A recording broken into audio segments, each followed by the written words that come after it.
Hello there, my friend. Welcome back to my channel. Today I'm going to talk to you about one of my favorite social media sites, Twitter. More specifically, we're going to talk about exactly how you can use it to land high-paying freelance writing clients. So I'm not going to waste any time. I'm just going to jump right in. But before we do, I want you to do two things for me. Go ahead and hit that subscribe button below so you can see more videos just like this one. And also grab the free Twitter case study I have for you in the description box below. It's going to show you exactly how I landed a $450 a month freelance blogging client on Twitter. It has screenshots of the exact process I use, so it is super detailed, a very easy method that you can use to start landing high-paying clients.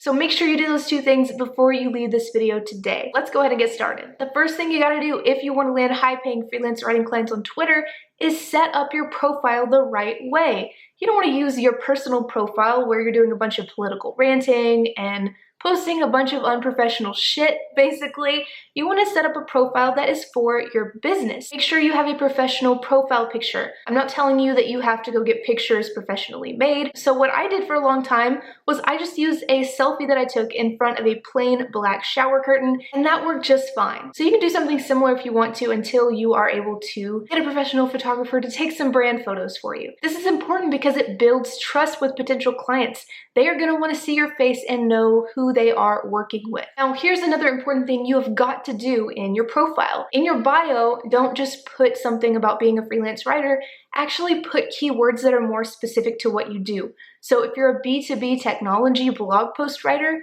put keywords related to that. If you are a white paper writer, a case study writer, whatever it is you do, make sure you include keywords that let clients know. And the reason including those keywords is so important is because when clients search for writers on Twitter to work with, they're not just searching for freelancer or freelance writer, they are searching for something specific. Again, case study writer, B2B technology blogger, whatever the exact thing is that they need help with, that is what they are searching for. So be very specific with your bio keywords. This is important because when a potential client lands on your profile, you want them to understand right away that you're not just an okay fit for them, but that you are the perfect fit for their specific type of business. So make sure that you have a niche, first of all, and then make sure that you are marketing your niche in your Twitter profile.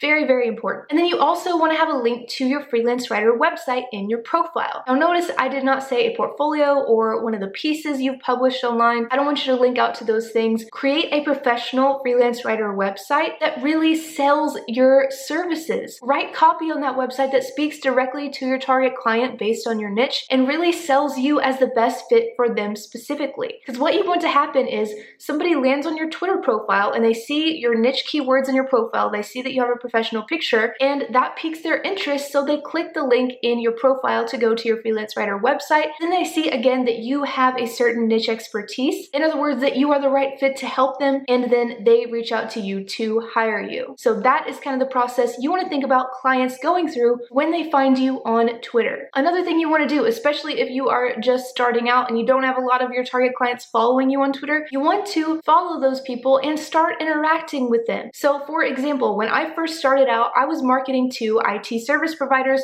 because I was an IT copywriter. I used the Twitter search function to search for IT service provider businesses, and I just followed tons and tons and tons of them. And when you do this, a whole lot of them will follow you back, especially if you have optimized your profile the right way, because they're going to think, hey, this person has something that is specifically relevant to me. Maybe I should go ahead and follow them. So make sure you don't skip this step. It's really important because especially if you are sharing a bunch of content that is relevant to your audience on Twitter, which you should be, you want those people to be following you. That way your content isn't just getting put in front of random people, but it's actually getting put in front of people who might potentially want to hire you. The next thing you want to do is consistently share content that is relevant to your target clients, right? Because by this point, hopefully a handful of them have followed you back and you have even a small following of your target clients. It's not necessarily about how many people are following you. You will get much better results with a small and relevant following than you will with a large following of people who will never be interested in your services. So keep that in mind. Don't get discouraged if you just have a small following. That can absolutely work and you can still land clients. So back to sharing consistent content. What you want to do is think about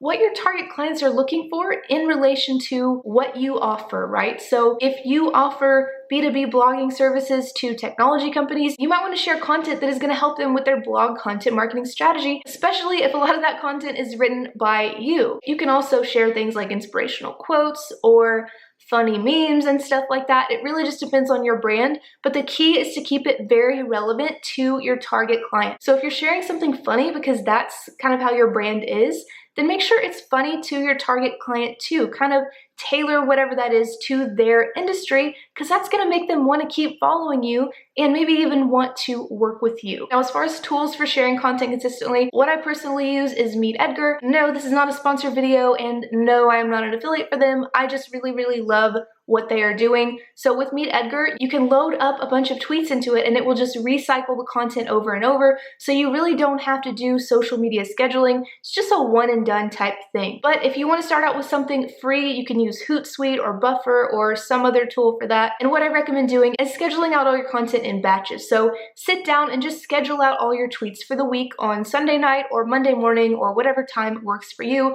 That way you don't have to think about it all week long. You can just get it over with, and all your content's going to be shared on Twitter on autopilot. The last tip I have for you is to use Twitter as a relationship building tool and then reach out to people after you've interacted with them for a little while. So I did this to land a really great guest posting opportunity. What I did is I pinpointed the site I wanted to write for, and then I followed the site owner on Twitter. I started liking and retweeting his content, interacted with his tweets a little bit, and then after doing that for a while, I just sent him a really short and simple message. Basically, it just said, "Hey, I loved your recent blog post about X topic. Do you ever hire writers to help out with your content marketing?" So I ended up being able to write a few posts for him just because I took the time to nurture that relationship with him before I went in for the pitch on Twitter. And that's kind of something you want to think about on any social network, or even if you're cold emailing a potential client, you want to build a little bit of a relationship with them first, or at least get on their radar by interacting with them on social media. And then after you do that, that is when you go in and pitch your services or whatever way you want to collaborate with them. That is all for this video. I hope you enjoyed it. Be sure before you leave, you grab that case study linked in the description box below. Like I said, it has screenshots showing you literally step by step